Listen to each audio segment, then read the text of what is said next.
Vamos al texto bíblico.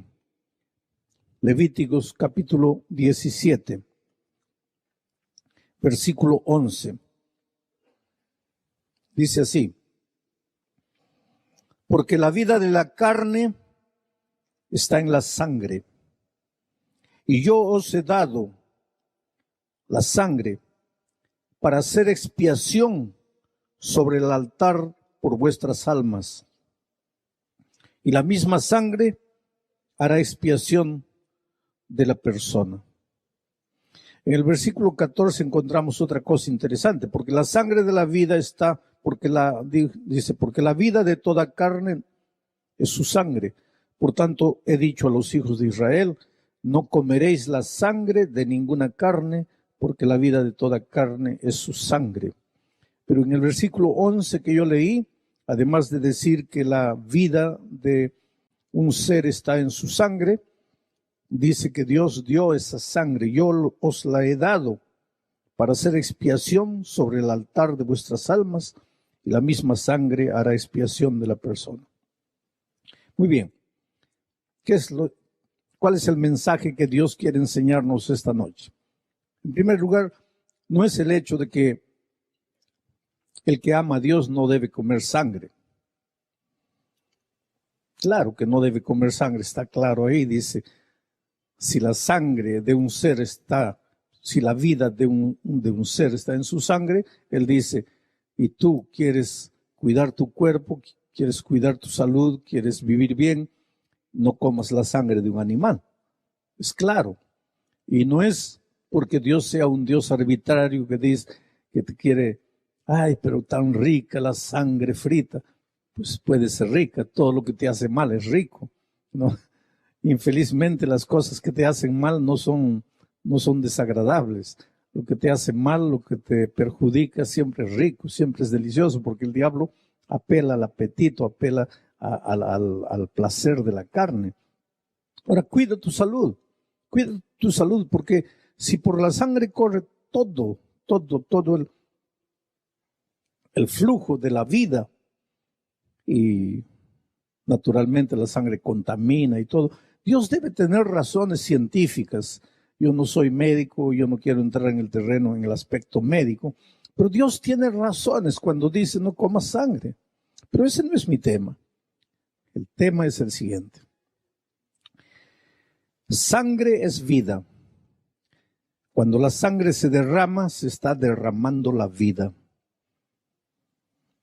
Y yo te he dado la sangre para que hagas expiación por tu pecado en el altar. Ahora te voy a explicar lo que Dios está diciendo. Y para eso tenemos que ir al santuario de Israel que Dios le dijo a Moisés que construyeran en el desierto. Haciendo un resumen de todo lo que dije en las noches. Dios le dijo a Israel, construyanme un santuario, háganme un santuario. ¿Por qué Dios le dio esa orden a Moisés? Porque el pueblo se estaba sintiendo solo, abandonado, triste en el desierto, nada le salía bien, frío de noche, sol de día, faltaba comida, faltaba agua. Ellos estaban peregrinando hacia la tierra prometida. Nosotros también hoy estamos en el desierto de esta vida, peregrinando hacia nuestro hogar celestial. ¿Y cuánta cosa falta? Estaré predicando esta noche para alguien que le falta empleo, le falta salud, le falta comida, le falta casa, le falta documentos. En esta vida, ¿cuántas cosas nos falta? Porque estamos en nuestro peregrinaje hacia nuestra Canaán celestial. En esas circunstancias adversas, difíciles, el pueblo de Israel pensaba, ¿dónde está Dios? Dios me abandonó. Y Dios, como respuesta a esa pregunta, le dice a Moisés, mira, constrúyame un santuario y yo voy a habitar en el santuario. Y el pueblo no se va a sentir solo, no se va a sentir abandonado, porque yo voy a estar ahí, mi presencia va a estar en el santuario. Ahora ya explicamos que Dios no necesita un santuario para vivir, porque Dios está en la expansión del universo. Nada puede hacer caber a Dios en sus límites. Dios es Dios. El santuario no existe por causa de Dios, existe por causa del hombre. Primero, para que el hombre entienda que Dios lo ama, que Dios no lo ha abandonado. Y segundo, para que el hombre entienda que Dios tiene un plan para salvarlo del pecado, para restaurarlo. ¿De qué manera? Aquí viene la explicación. Moisés preguntó, Señor, voy a hacer el santuario, pero ¿cómo? Y Dios le dijo, no te preocupes, yo te voy a mostrar el modelo. Mira al cielo. Y ahí en visión Moisés vio el santuario celestial. Y Dios le dijo, copia el modelo y haz el santuario en la tierra siguiendo todo lo que has visto. Y entonces Moisés reunió al pueblo y le dijo, Dios me ha mostrado esto, esto, esto. El santuario va a tener estas dimensiones, va a tener estas divisiones, vamos a construir el santuario. Y comenzaron la construcción del santuario. Pero Dios también le mostró a Moisés en el santuario cómo es que Dios iba a salvar al hombre de la triste situación de pecado en que se encontraba.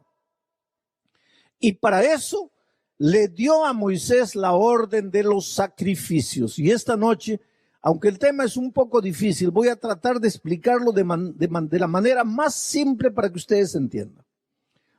Todos los días, el pueblo de Israel, cada miembro del pueblo de Israel, vamos a decir que nosotros fuéramos el pueblo de Israel. Y nosotros todos pecamos. La Biblia dice, todos hemos pecado, estamos destituidos de la gloria de Dios. Yo no sé cómo lo haces tú, pero yo cada noche, en mi corazón antes de dormir, le digo, Señor, gracias por el día que me diste. Por favor, perdóname los pecados que he cometido. Y todos los días tenemos que confesar nuestros pecados porque pues hasta sin querer estamos pecando. Tenemos la naturaleza pecaminosa que nos lleva al pecado. Todos los días constantemente estamos pecando.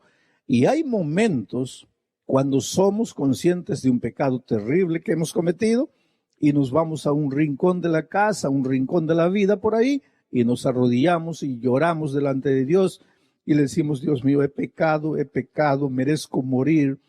No merezco perdón, Señor, porque no es la primera vez que peco, sigo pecando. No sé qué hacer para vencer mis pecados. Por favor, Señor, ayúdame, perdóname. Le pedimos perdón a Dios. Pues el pueblo de Israel también pedía perdón a Dios.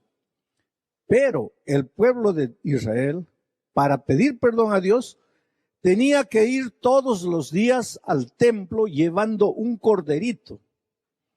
Él entraba al templo llevando un corderito para pedir perdón a Dios por sus pecados. Ahora, no voy a leer los versículos, pero todo está descrito en la Biblia. Había un altar donde el israelita colocaba el corderito. Una vez que colocaba el corderito en el altar, él colocaba la mano sobre el corderito. Y entonces, en oración, transfería todos sus pecados para el corderito. Señor, he pecado, pero yo no quiero morir. Y como no quiero morir, colocando mi mano en el cordero, estoy transfiriendo mis pecados para el cordero. He pecado. Todo el que peca tiene que morir. Yo merezco morir por mis pecados. Pero Señor, no quiero morir. Y tú has provisto este sacrificio. Y tú has dicho que si yo transfiero mis pecados para el corderito va a morir. Y yo estoy salvo de mis pecados. Entonces él transfería con su mano y en oración sus pecados al cordero. Ahora, ¿qué sucedía? El israelita, después de confesar y transferir sus pecados para el cordero, tomaba un cuchillo y sacrificaba al cordero. No era el sacerdote que hacía ese trabajo. El sacerdote estaba ahí mirando todo. Pero quien tenía que quitarle la vida al corderito era el pecador. Agarraba el cuchillo, ¿Por qué no colocaban un puerco encima del altar? Porque el puerco haría un escándalo terrible. ¿Han visto a un puerco morir? ¿Pero han visto a un cordero morir? El cordero gime casi que en silencio, gime y muere. No patalea, no espernea, no grita. Muere, por eso existe la expresión, muere como un cordero. Muere sin decir nada. Bueno, ahí estaba el corderito quietecito sobre el altar. Entonces el pecador agarraba el cuchillo. Ahora yo te digo una cosa. ¿Tú serías capaz de clavar el cuchillo en un cordero? Yo te confieso, yo soy tan cobarde que no podría hacerlo. Y hay gente que tiene miedo hasta de matar una hormiga. Peor todavía matar un cordero, cortarle el cuello. Pero no había opción para el pecador. Él había pecado. Tenía que morir. No quería morir. Tenía que transferir sus pecados para el cordero y el cordero tendría que morir en su lugar. No tenía valor de matar al cordero, entonces él tenía que morir. No quería morir él, entonces el cordero tenía que morir. No podía hacerlo, entonces él tenía que morir. Pero si él no quería morir, tenía que morir el cordero. No tenía escapatoria. En el tiempo de Israel era de esa manera.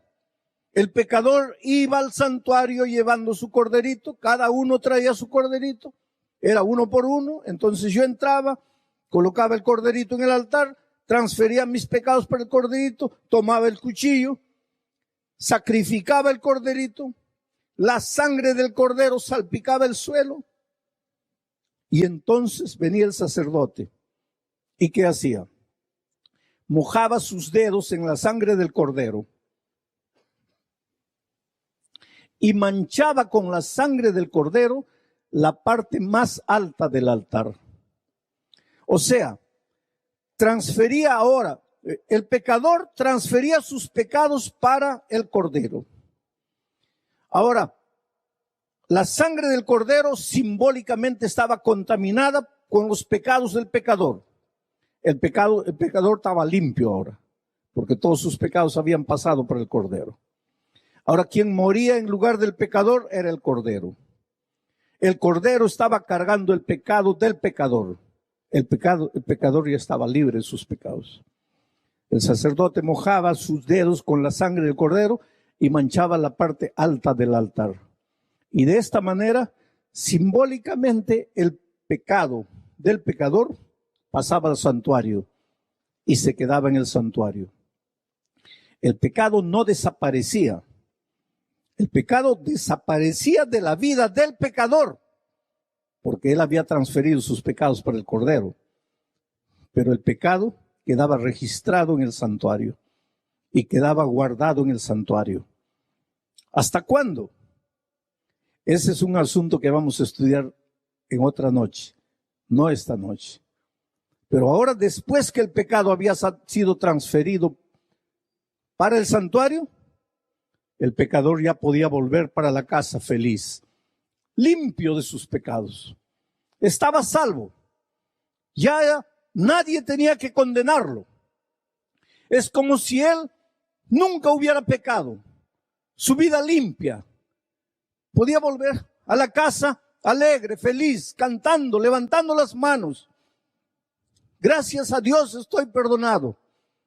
Gracias a Dios, aunque he pecado y merezco morir, ya no tengo que morir, porque he sido librado de mis pecados. Pero para que el pecador pudiera sentir eso, un inocente cordero que no había hecho nada, tenía que morir. Su sangre tenía que ser derramada. Y esa sangre quedaba manchada en el santuario. Ahora, queridos, Dios le dijo a Israel, hagan un santuario. Y con lo que suceda en el santuario, ustedes van a entender cómo yo, Dios, soluciono el problema del pecado de la humanidad. Ahora vamos a traer todo esto para la realidad, porque todo eso era simbólico. Tú y yo pecamos. La Biblia dice, todos pecamos y estamos destituidos de la gloria de Dios. Tú y yo merecemos morir. No tenemos otra salida, a no ser transferir nuestros pecados para el Cordero. Pero ya no hay Cordero. Hoy día nosotros no tenemos que ir al templo llevando un corderito. ¿Por qué no? Respóndame, ¿por qué no? Porque en la cruz del Calvario, Cristo, el Cordero de Dios que quita el pecado del mundo, ya murió y derramó su sangre. Hoy día, todo lo que tenemos que decir es, Señor, yo pequé, yo merezco morir, pero yo creo en ti. Y por favor, yo voy a ti, me entrego a ti y yo acepto tu muerte en mi favor. Ahora, querido, qué fácil es hoy día para nosotros. Para el israelita no era fácil, porque el israelita todos los días, al confesar su pecado, tenía que sacrificar el corderito. Nosotros, ¿qué sacrificamos? Solo decimos, gracias a Dios que Cristo murió por mí. Pero hay una cosa que tú no entiendes. Cada vez que tú te arrodillas para decir, Señor, perdóname, sabes lo que estás diciendo. No con tus palabras, pero con la actitud sabes lo que estás diciendo. Señor, yo pequé y merezco morir. Pero soy tan cobarde que tengo miedo de morir. He pecado, tendría que morir, pero Señor, no quiero morir. Entonces, por favor, en lugar de que muera yo, deja que muera tu Hijo Jesús. ¿Tú sabes lo terrible que es eso? Para que lo entiendas mejor, te voy a contar una historia. Yo he contado esta historia muchas veces, pero te lo voy a contar una vez más. Hay un pastor aquí en Estados Unidos que ya murió. Su nombre era H.M.S. Richards. Fue el que fundó el programa La Voz de la Profecía en inglés. Después su hijo pasó, ahora también su hijo ya salió, ahora es otro. El pastor H.M.S. Richards, él cuenta una historia, la historia de su vida. Y él dice que cuando era un muchacho así de 8, 9 años, el vecino plantaba manzanas y a él le gustaba saltar la cerca y agarrar las manzanas del vecino. Y un día el vecino se quejó con la mamá y la mamá lo llamó a él, 9, 10 años, y le dijo, mira hijo, tú me haces pasar vergüenza porque el vecino se quejó diciendo que tú le robas las manzanas. Y tú no puedes hacer eso. Voy a hacer un trato contigo. Y entonces la madre le mostró una vara verde y le dijo, mira hijo, ¿estás viendo esta vara? Vamos a hacer un trato. Si tú vuelves a saltar la cerca y robarle manzanas al vecino, yo te voy a dar 5 veces con esta vara en las espaldas. ¿Me has entendido? Sí, mamita. ¿Qué te dije? Que si yo vuelvo a agarrar las manzanas del vecino me vas a castigar 5 veces con la vara. Entonces, ¿está claro? Sí, mamita. Pasó un día, pasó 2 días, pasó una semana, y él cuenta que las manzanas del vecino estaban más rojas que nunca. Y no resistió la tentación. Miró para allá, no había mamá, no había vecino, no había nadie. Saltó la cerca, agarró 5 manzanas, saltó de nuevo al patio y cuando cae al patio con las manzanas, la madre estaba ahí parada con la vara en la mano. Lógicamente las manzanas rodaron por el suelo y él comenzó a temblar porque él conocía a su madre y él tenía un trato con la madre. Y lo primero que él dijo fue, mamita, por favor, perdóname. Cuando él dijo, mamita, perdóname, ¿qué estaba queriendo decir? Mamita, ¿qué? no me pegues. La mamá le dijo, no. Nosotros teníamos un trato. Tú entrabas a la chacra del vecino, yo te daba 5 veces. Tú entraste, tengo que darte. Pero mamita, por favor, perdóname. Hijito, tenemos un trato. Pero mamita, hijito, tú me dijiste que habías entendido. ¿Entendiste o no? Sí, pero perdóname. Y él cayó arrodillado, pidiéndole perdón a la mamá. Mamita, perdóname. ¿Y qué corazón de madre puede quedarse insensible viendo al hijito arrodillado pidiendo perdón? La madre le preguntó, ¿no quieres recibir el castigo? No, mamita. Entonces solo hay una manera de que no recibas el castigo. ¿Cuál es?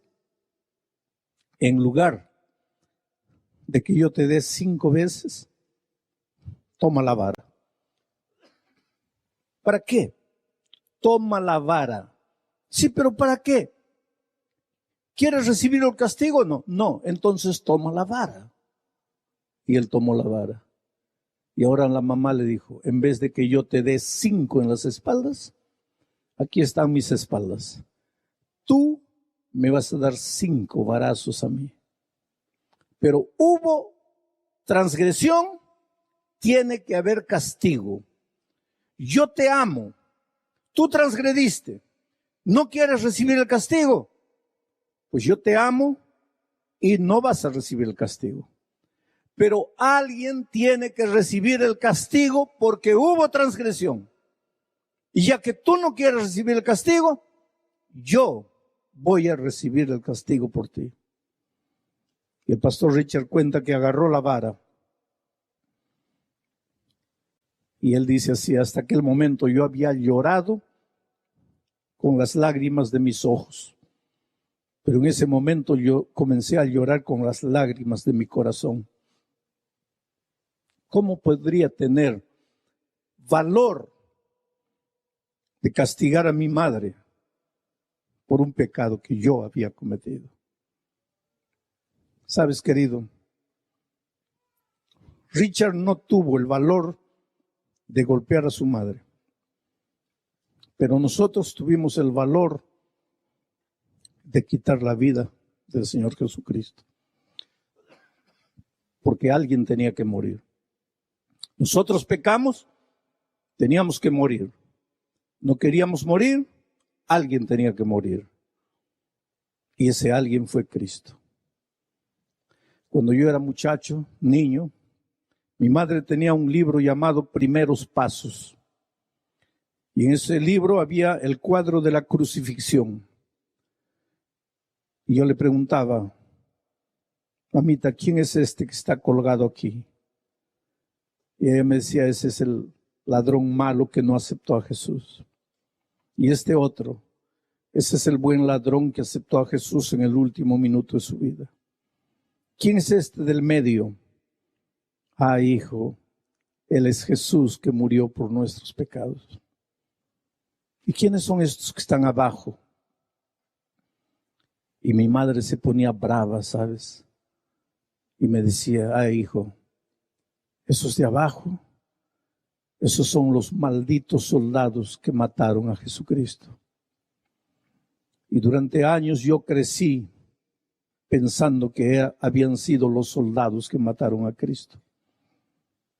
Hasta que un día necesité de perdón.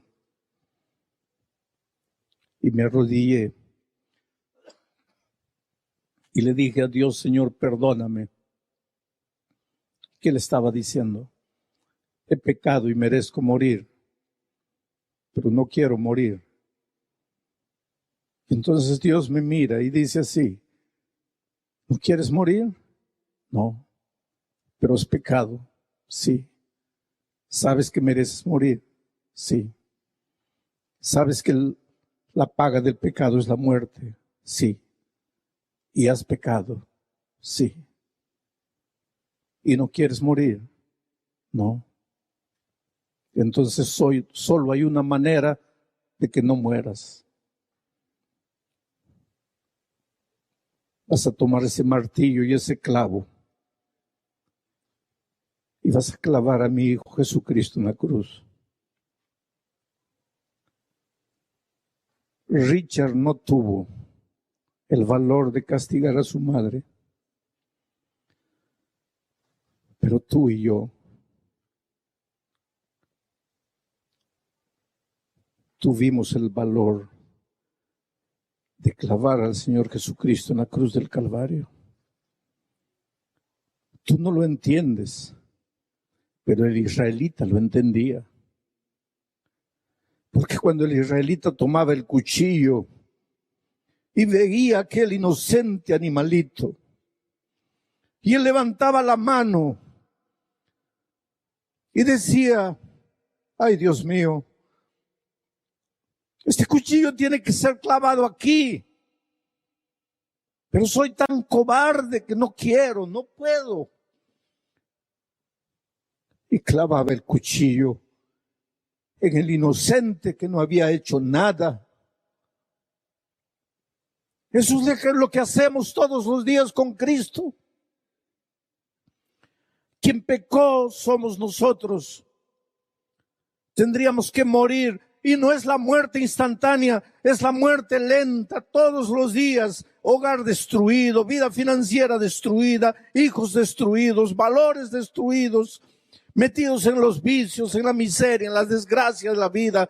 Esta es la muerte que merecemos. Hemos pecado, nos hemos separado de Dios.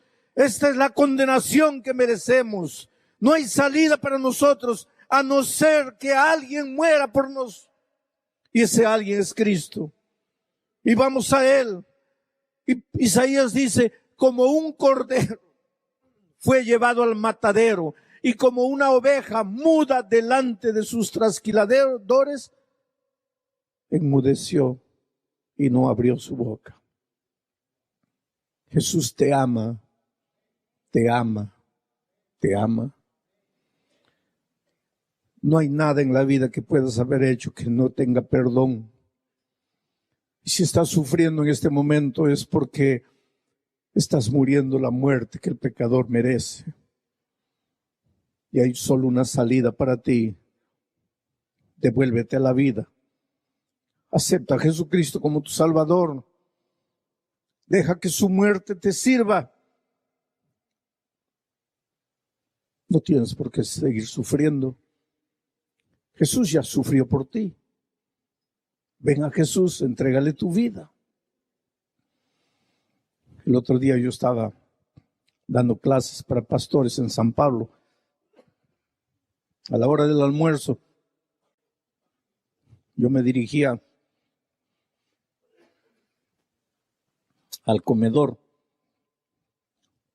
y un joven pastor de unos 30 años se acercó y me abrazó. Estaba emocionado y me dijo: pastor, usted no sabe lo que significa darle un abrazo. Yo nunca lo había visto personalmente, yo nunca había llegado cerca de usted. La única vez que yo lo vi en mi vida, lo vi así a la distancia.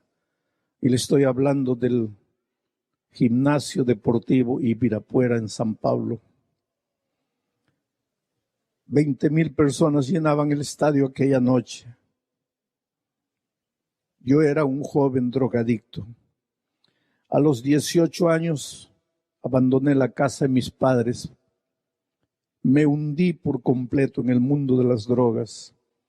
Vivía en un barrio con otros jóvenes drogadictos, robando para poder comprar un poco de droga.